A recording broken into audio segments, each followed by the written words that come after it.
င်္ဂလာပါကျွန်တော်ဒီနေ့ပြပြခြင်းတဲ့ VPN လေးတစ်ခုအကြောင်းရှိရပေါ့နော်သူက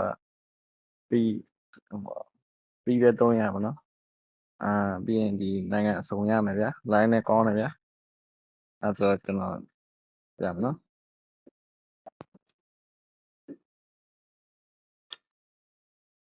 ်ဒီခု Play Store ထဲဝင်နိုင်နော် Play Store ထဲမှာ Independent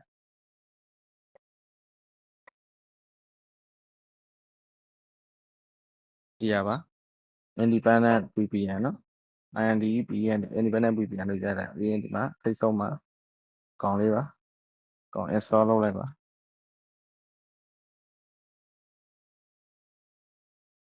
ကျွန်တော်တွင်မြင်ကျွန်တော် open လုပ်မယ် open လုပ်ပြီးဒီရဲ့အောက်က next ကိုနည်းနည်း next နဲ့ပဲတွားပြီး get started ကိုတွားလိုက်ပြီးရင်ကျွန်တော်ဒီမှာ setting ချိန်ရမှာရှိရဗျာဒီမှာဒီရဲ့ဘယ်ဘက်ထိတ်တော့မှာ setting လေးရှိတယ် setting နဲ့ဝင်မယ်ပြီးရင်ဒီရဲ့ DNS server ဆိုတာရှိတယ်အဲ့မှာတစ်ချက်နှိပ်လိုက်ပြီးရင်ကျွန်တော်တို့ Cloudflare ကိုယူလိုက်နော်အလဲတဲ့ပြီးရင်ကျွန်တော်တို့ဒီမှာ select node ဆိုတာရှိပါတယ်အဲ့မှာကျွန်တော်တို့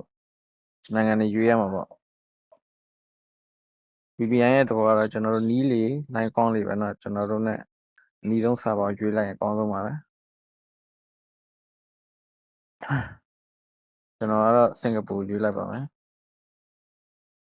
ပြီးရင် server ထောက်ခုရှိတယ်เนาะအဲစင်ကာပူကိုပဲရွေးလိုက်ပါပြီးရင်ဒီမှာအောက်က slide to connect ဆိုတာရှိပါတယ်အဲ့ဒါကိုနှိပ်လိုက်ပါ